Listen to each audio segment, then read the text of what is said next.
All right, how's everybody doing? Let's get Facebook going here. I'm in 3, 2, 1. There we go. We are live now.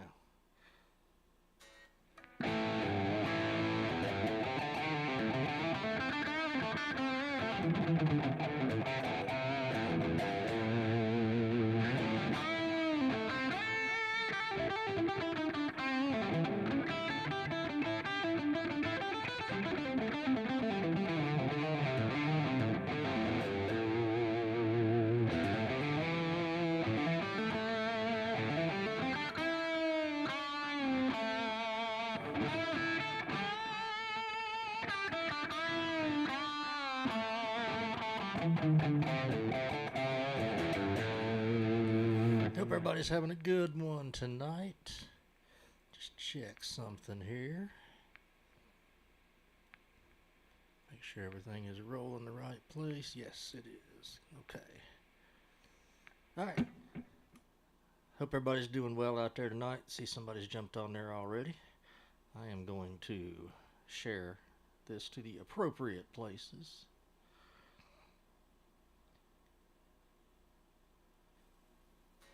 Feel free, as always, to share anything that's on here.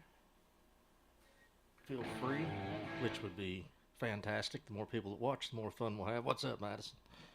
See if I can figure out how to share this. Nope, can't share it to Instagram yet. Here we go.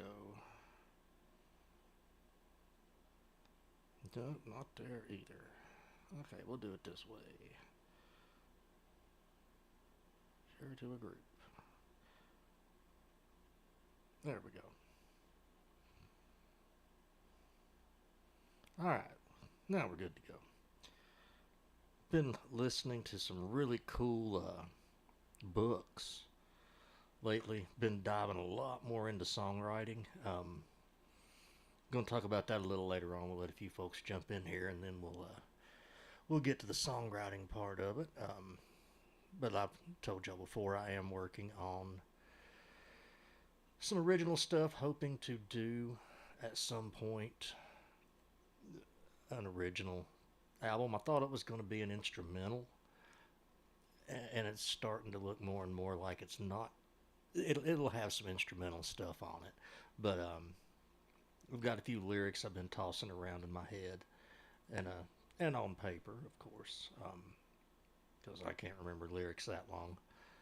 Drag YouTube over here so I can see any comments. There we go. All right, Keith Ants, what's up, brother? But I'm going to be doing some original stuff. Have a very, very rough demo that I'll play for you guys here in a little bit, and kind of show you a little bit of my process into how I do or attempt to do songwriting. And I'll stress that as attempt. Y'all can be the judge of it when I finish it. But I have been listening, as I was a teacher. Most of y'all know that. So I'm kind of in the vein of, if you're going to do something, research it, talk to people who've done it. So I've been reading books, I've been watching interviews with songwriters, and if there's one thing I've found, nobody has the same approach. Everybody has a different way of doing it. So I'm just going to kind of listen to all them. A few things that I've heard have kind of clicked, and I've already kind of been doing on my own, but a few things that I heard, and I'm like, wow, I'm going to try that. Really good one if you read. I mean, I know we're all musicians here, but we can read. But if you read or you do Audible, any of that stuff, if you're familiar with the band Wilco, their, I guess, main songwriter and singer, Jeff Tweedy, has got a book. It's called How to Write One Song. It teaches you how to write far more than one song, but it's for people who've really not, I guess, ever written a song or have never written a song they've been happy with. And so he kind of lays out a few different ways that you can do that. Well worth the listen or the read. I listened to it. I think it's 3.5 hours long. Maybe 4, if that. I listened to it in like 3 days. just back and forth from work in the car and, you know, fixing dinner and stuff around here. So check it out if you're into songwriting at all. I think it's a very worthwhile book to listen to. I just downloaded another one because after I finish Jeff's book, Audible always gives you recommendations. Yeah, Jeff Tweedy, How to Write One Song. Don't know if you can. There's the cover of it. But if you get a chance, listen to it. It's really good. If I can remember the name of the other one that I did, that I downloaded. Yeah, it's just called Song Building, Mastering Lyric Writing. So this one is more, I guess, going to be based off of lyrics, and it's about 3 hours long. So it's going to be probably, I guess, more based off of lyrics. Jeff's book was lyrics, very lyric heavy, because if you're familiar with him, he's got some, he really has some clever ways to put lyrics together. If you've never heard Wilco, give it a listen. It's not everybody's thing. It's quirky chord combinations that just kind of make you go, whoa, you know, and like, well, wait, what was that? What was that? So, but it's really interesting. So check out the book if you get a chance. I won't bore you anymore with my reading choices. Had another lesson with Andy Wood yesterday, 2 actually. Had a one-on-one and then a one-on-one private lesson and then a group lesson last night.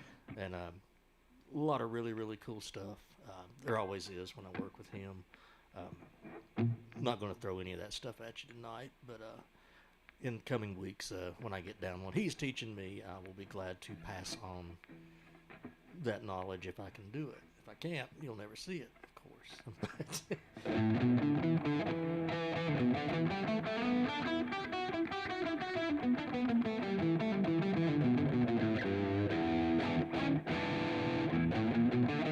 And if you guys have any insight into how you write songs, pop it up there. If you got any good ideas on books I should read, videos I should watch, anything like that. Like I say, I'm a history nerd, and so I learned to read a lot and study and look at a lot of stuff when I really wanted to know something, and I really want to get better at songwriting.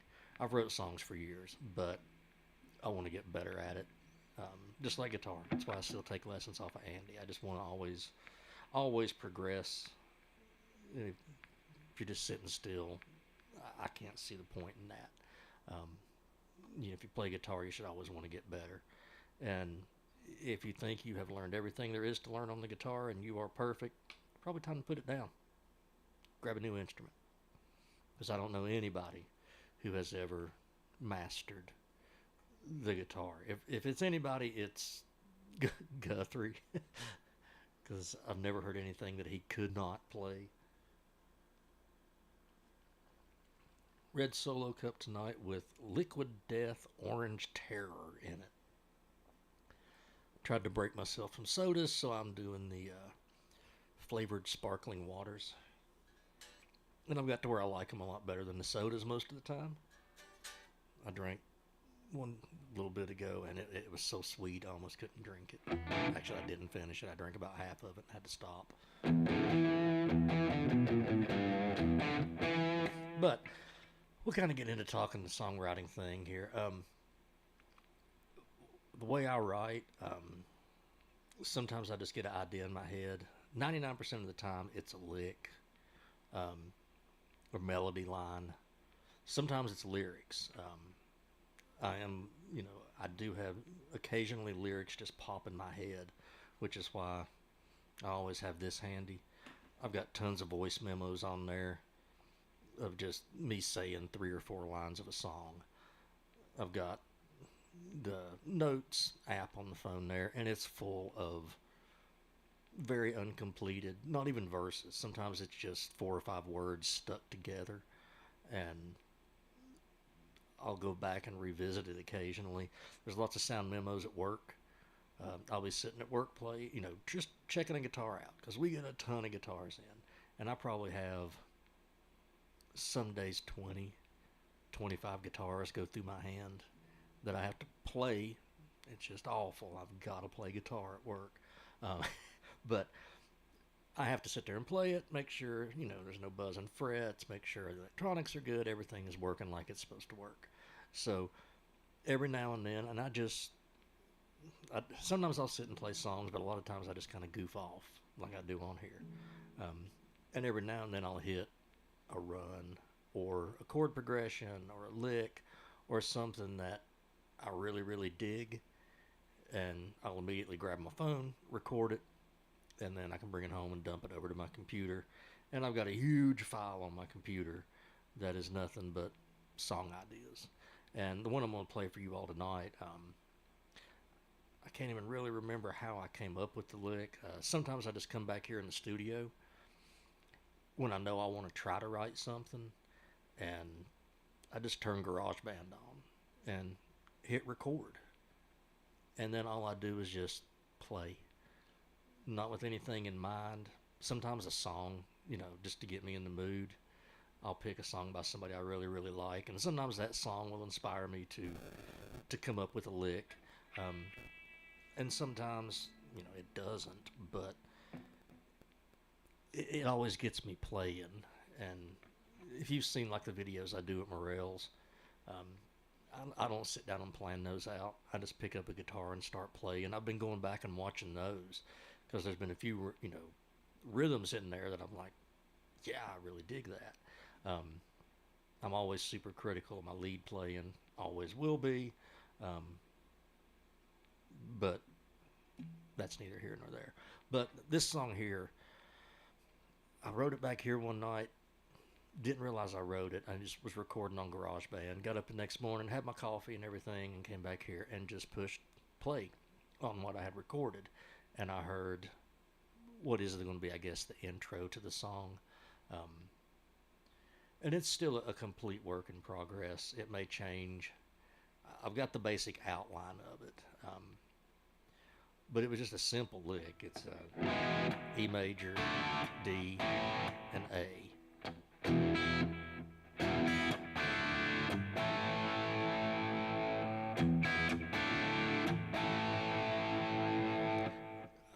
Probably doesn't sound much like a song anybody may want to listen to. It's very, if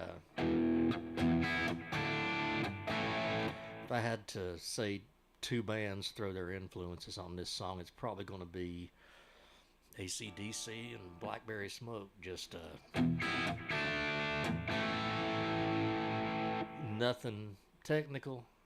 There are some technical things probably will end up in it, but that's where the song started, was just that lick.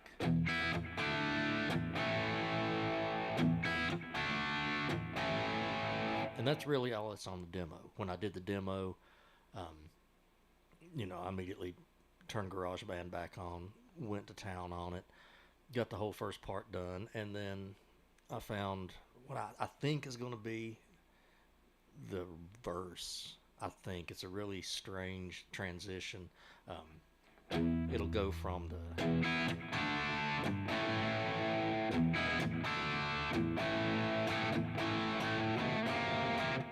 and goes, and this could be a number of chords, and that's really another strange thing about writing. Sometimes I'm playing chords and I'm not sure. I'd have to sit and really examine it to figure out, because this could technically almost be an F sharp diminished. It could be a ninth chord. It could be a seven. There's a lot of different chords because I'm only playing two notes. I'm playing a C and a F,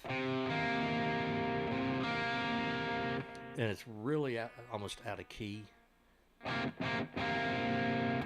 because from what I have found in the song from playing through it, there's a second part to it, but I was just kind of goofing off with trying to find melodies. Thought the song was in E.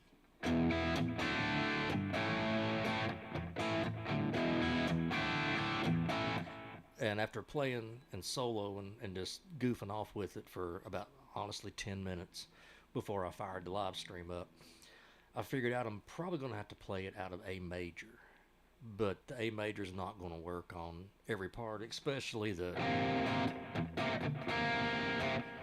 because if we're playing the A major, the scale is A, B, C sharp. It shouldn't have a C note in it, but it does. It also shouldn't have a B flat. So we got a C and a B flat, which are really kind of attacking each other. Then it's got a third part that I knew I was going to be playing in A major that just goes.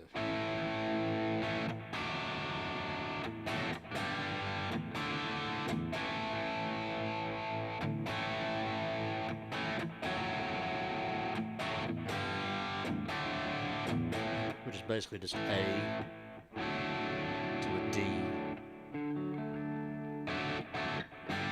G, back to D, and an A. So that's the three major parts of the song. And there's a little bridge section, bridge solo section. So it's technically going to have, at the moment, it has 4 parts to it. And that's where I started, is just the basic skeleton. I didn't try to come up with every lead lick I was going to have in the song and every break and stop and things like that. So I'm going to have to turn this up so you guys can hear it. But you'll be able to hear, hopefully, depending on how you're listening. On my phone, I really can't hear the bass at all. Very simple bass part, Keith. Sorry, I didn't put a flashy bass part in here yet. But it'll have one. It will have one. Click track, so there's no drums. It's just a click, a guitar, and a bass, and my very skilled one finger on a simulated B3 organ. But we'll let y'all hear just a minute of it.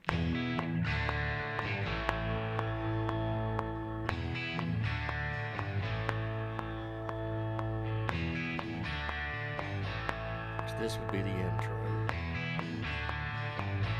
Then we'll come into the verse.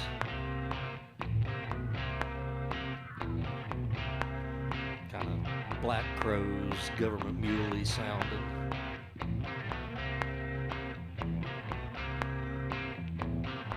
Then the pre-chorus.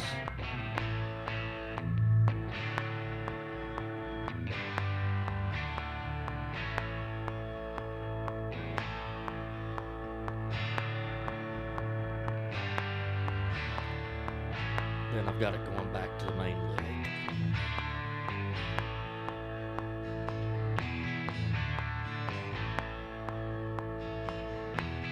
So that's the beginnings of it.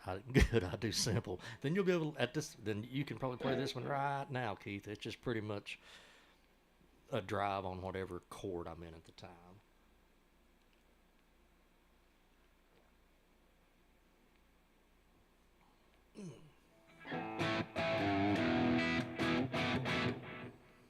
So there will be a better bass part. I may record it. I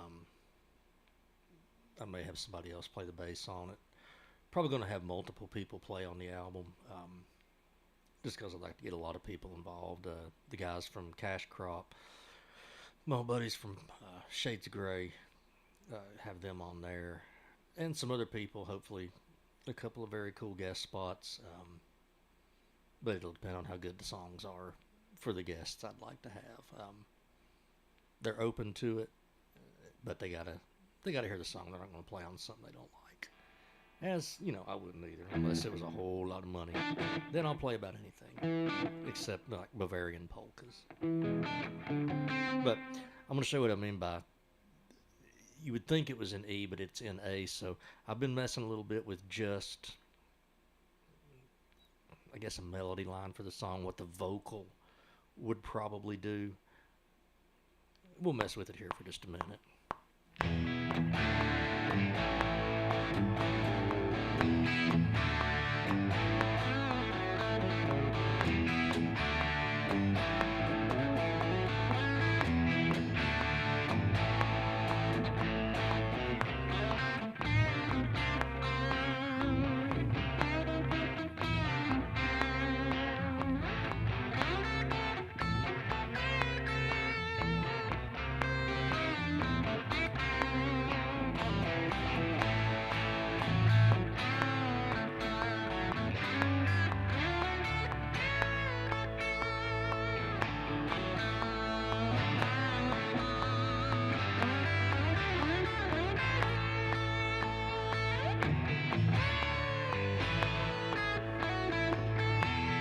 they're out there, I lapse to it trying to go to the E.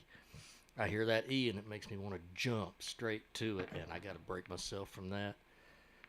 So another good thing writing original tunes will do, it'll kind of break you out of your comfort zone. Unless you just write a straight 12-bar blues or something like that, but something like this, I've got to think a little different because of the chord changes. Because, like I said, that C and B flat are nowhere in the A major scale, but they're the grab you part of what will become the verse. I think it may get moved all around. That may turn into the chorus. The A part may turn into you never know. I got a few people I bounce these things off of that I used to play with and do some stuff with in Nashville, and I'm blessed to have a couple of really good people to throw my ideas at, and they're very honest, and they'll call me back and say, "No, man, that sucks," which I appreciate. If they call me back and say, "Hey, yeah, keep pushing for, maybe change this, do that," doesn't mean I let them write my songs for me, but I do like good criticism from people that I know do good work. That's just how it is. You wouldn't go ask a 4-year-old how to be a professional wrestler. You'd go ask Brock Lesnar, you ask people who know more than you do. Even, same with being in a band too. Try to surround yourself with people who are better than you are. It's only good for you. If you're the best guy in the band, try to get everybody else up to your level. But I love playing with people who make me want to go home and practice. And it doesn't have to be another guitar player. It can be your other guitar player. It could be your drummer. Don't tell Ben Bowling I said that. But it could be your drummer. I mean, if you got a drummer, super tasteful licks, and just does things really, really well, it makes you want to be a better guitar player playing with them. Maybe it's somebody in the band that sings. You hear them sing, and you're like, God, I wish I could sing like that. It pushes you to be better at what, you've only got such a limit on singing. Your voice is what it is. It can only go so high. It can only go so low. But with guitar, you can stretch yourself a little bit more. So that's one thing I'd advise you. I would, give anybody the advice to do. Always try to play with people who are better than you. Don't. And, there's been times that, not even gonna say it. There's been times that I have gotten into a band situation, and they just didn't take it serious, and they didn't practice. They may have all been fantastic, but when you show up to a practice and they're telling each other the chords to the songs we're supposed to be doing, it's frustrating. And they may be able to sit down and whip out the most unbelievable guitar solo or bass solo or whatever, but they can't take the time to have a song learned before practice. That goes a long way for me, because I don't like. Now, there are times when you're at practice and somebody brings up a song and everybody says, "Hey, I think I know that," and you can throw a song together on the fly at practice.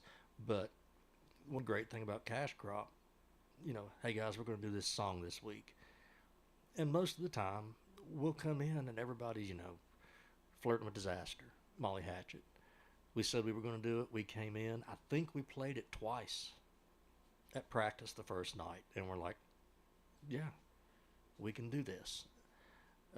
Done that with a lot of many songs we've just worked up on the fly, because if you've been playing long enough and you're in a band with some guys who've been playing long enough and somebody calls out Sunspot Baby from Bob Seger, we've all heard that song 10,000 times. So if you pick a key and somebody says, yeah, I can sing it, you probably can pull that song off, 80%. And at 1 a.m. in the club when everybody's hammered, they're going to think you sound just like Bob Seger. They hear you do it first song of the night, they probably won't think so. But it's a good way to keep yourself on your toes learning stuff. So the whole songwriting thing, if you guys have any kind of tips, this guy's crying. Yeah, Yeah, somebody, or in Keith's case, hey, let's play All Along the Watchtower. You know, and you look at some, it's, I like popping songs on people they've never played out before. And you can ask the band. I do it frequently. I do it at open mics, especially when they say, hey, we need 4 songs instead of 3. Okay, here you go. And you just drop a song on somebody. And 9 times out of 10, they've heard the song. They'll play the song just fine. I mean, it very rarely do you get up there and somebody just absolutely destroy it. I mean, it's hard to even think of a time it's happened. Because first, I wouldn't call a song like, I wouldn't get up there and say, hey, let's do Steely Dan. I'm not going to do that to anybody, because if you've not sat down and learned Steely Dan, it's not something you're just going to hop up and play. So, but I did want to give you guys a little bit, a taste of the original tune. Don't know what it's called yet. Do have some lyrics. They're not complete. I probably got a verse, maybe part of a chorus. Going to try some of the techniques that I read in the Jeff Tweedy book to try to come up with some more lyrics. I was going to farm the lyrics out, and I may still have a couple of buddies help me write some lyrics to it, but I'm going to try to keep it 90% me. There will be guest players, of course, and I may have a guest singer on a couple of songs, but I'm going to sing a good portion of it. So, just for the heck of it, we'll pull this track back up, and I'll play through it again. Maybe I won't jump into the wrong key this time.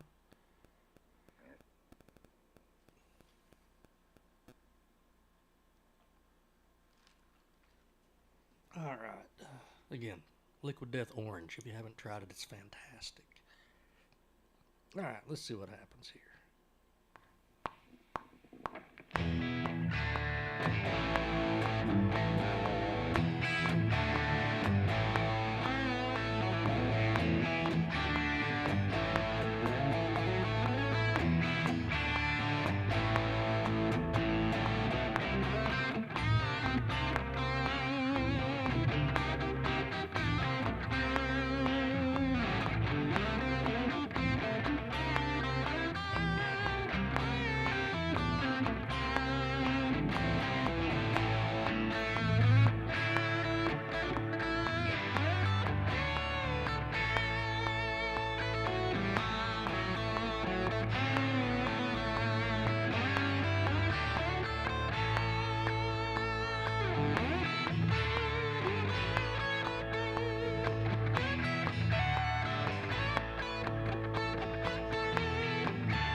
There's a little more just kind of trying to find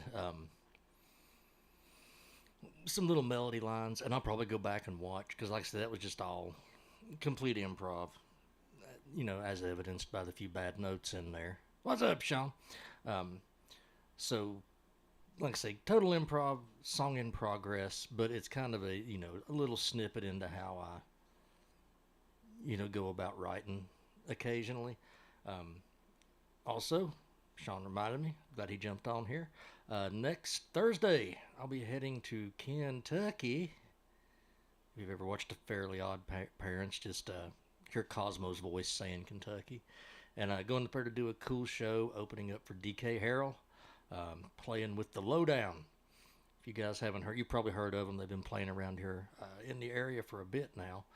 And we're going up there to play and do a set to warm up for DK. Going to be very cool because I have listened to him. Kind of a modern day BB. Kind of looks like him, plays a lot like him. So it's going to be fun. Not very far, about 2 hours away.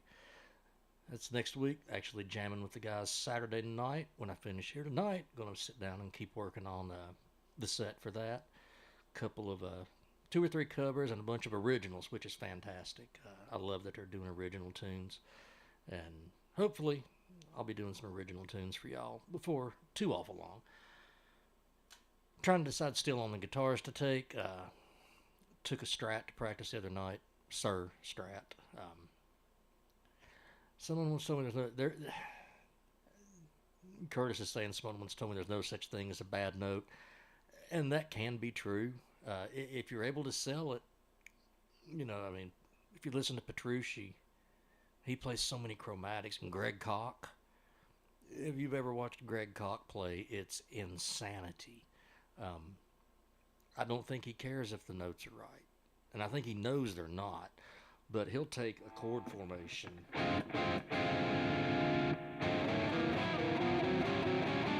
and just walk it all over the place, and the notes aren't right. But the way he does it, the notes are right.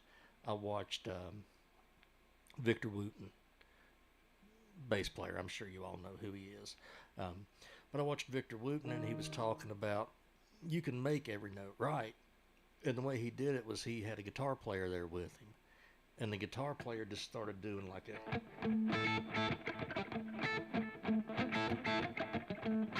And all Victor did was...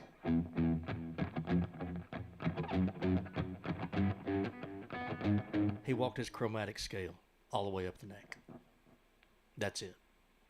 And it sounded perfect. It sounded like it was supposed to be in the song. And, if we're going scales, half those notes were technically wrong. But if you know how to make them work, they work. When I'm playing I'll go A minor for right now. If I'm doing my A minor pentatonic,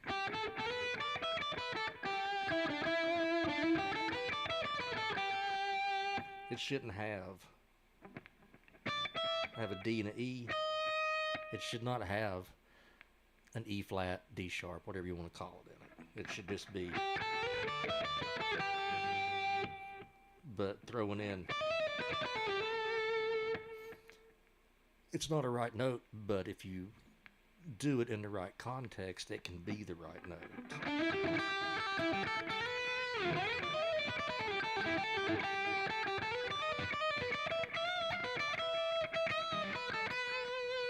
There's where that little lick from last week comes in. That's not supposed to be there. Kind of Marty Friedman-y thing. Chase picked up on that.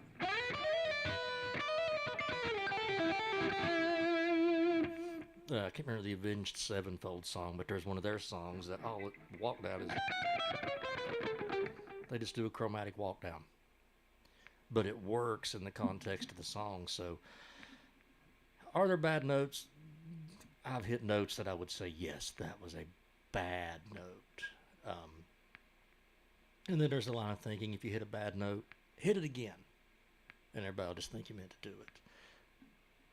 I don't always try to do that. There's notes that are more pleasing to the ear.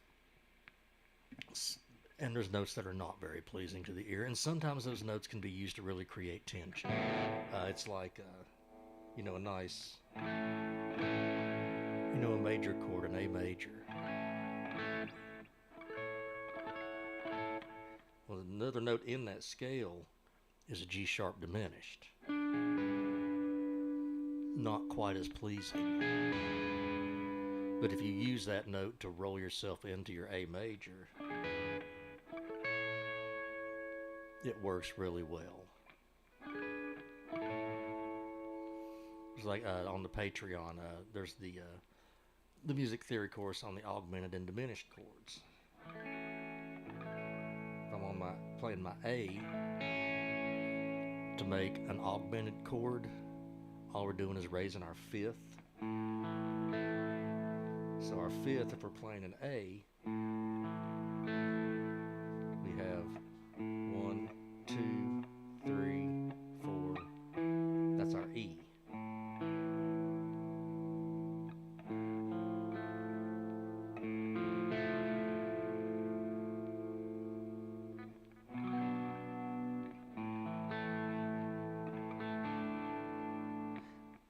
So there's different ways you can play a note that's not exactly right, but if it leads you into something, it can give you a really nice. It's like, oh, okay. You think something's really, really wrong, but it's like, oh, no, that's actually right. So keep that in mind. Like I say,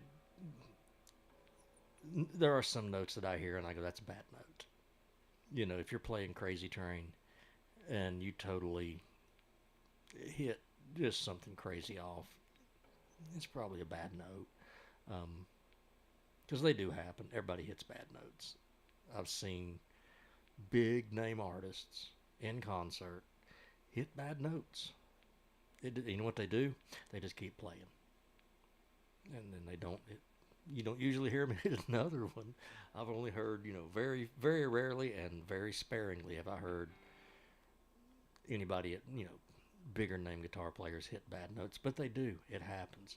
Everybody's finger slips every now and then. You look out in the crowd and you see something and it steals your attention for a second. It can happen. So if you do hit a bad note, either say you meant to do it, call it jazz, whatever you feel like doing with it, or hit it again and people think it was on purpose. Like I said, I hit a couple of notes that I would consider bad in that playthrough I did a minute ago. So will I put that in the final mix? No, I won't. I'll make sure those are out, and I'll find a note, and I may use that bad note, but I may use it in a different way to lead me into something else. I love this guitar. Y'all have seen it before, but it's the PRS Custom 24. Thanks to Morel Music in Bristol, where way too much of my money goes. And I've got the itch again, so who knows what the next guitar will be to come home. Toying with waiting a while and just getting me another really nice acoustic, because I've got a few electric guitars now. Quite a few. But I've got a couple of really good acoustics, but I'm thinking I might like to have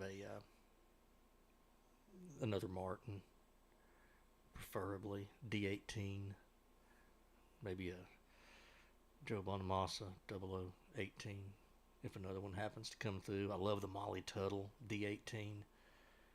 There's just so many models. The Billy Strings 28. There's multiple Martins I would love to have. And I wouldn't be opposed if I could run across a good J45 Gibson or a Songwriter. You never know what's going to come through the door. You never know what you're going to run into at a yard sale, trading. I never would have thought I'd have the Sir, but it just happened to be there, and the trade worked out.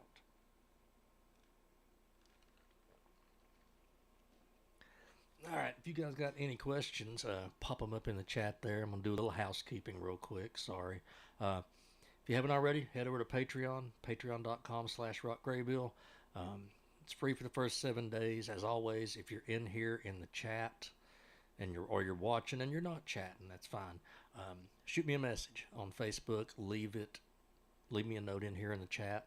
I'll go back and read them after the show's over, and I will send you a free month on the Patreon. Quite a few videos up now.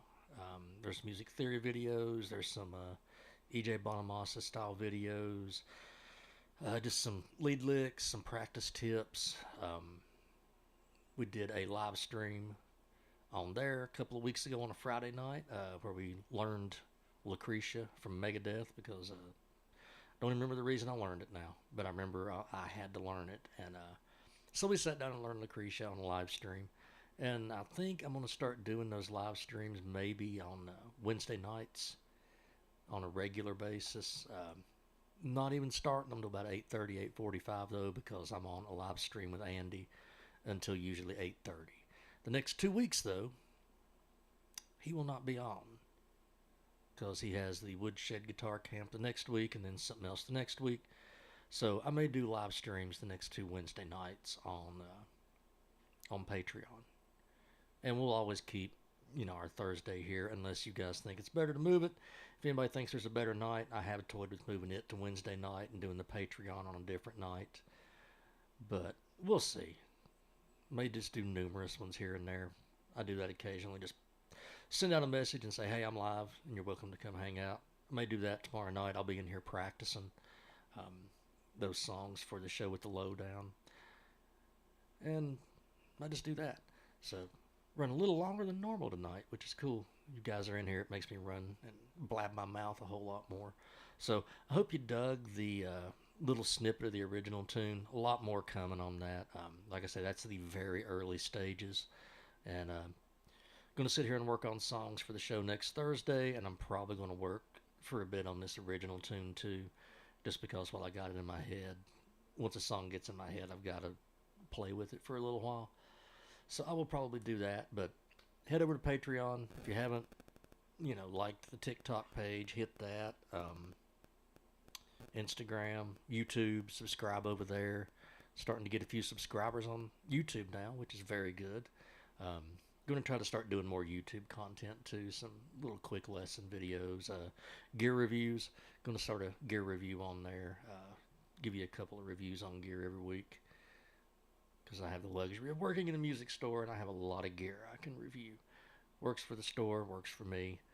So I'm going to go ahead and call it a night and go in here and start me some dinner, and then come back here and practice till late. You never know, I may pop up a link over on the Patreon, but anybody who wants on the Patreon, let me know. I'll send you a free month. Or you can just go over there and sign up, and you get a free 7 days just to see if you like it. And then if you want the free month, send me something. I'll be glad to send it to you. So head over to Patreon, check it out. Tell your friends and neighbors, people you don't like, everybody. So y'all have a fantastic night, and I will see you again on Patreon very soon, or back here next Thursday. Oh, actually, next Thursday it will not be here. So we will do the live stream here. We'll do the live stream here next Wednesday, because I'll be doing the gig in Kentucky next Thursday. So live stream next Wednesday night. I'll post some posts throughout the week to remind everybody that's coming on Wednesday. So you guys have a good night, and I will see you all next Wednesday.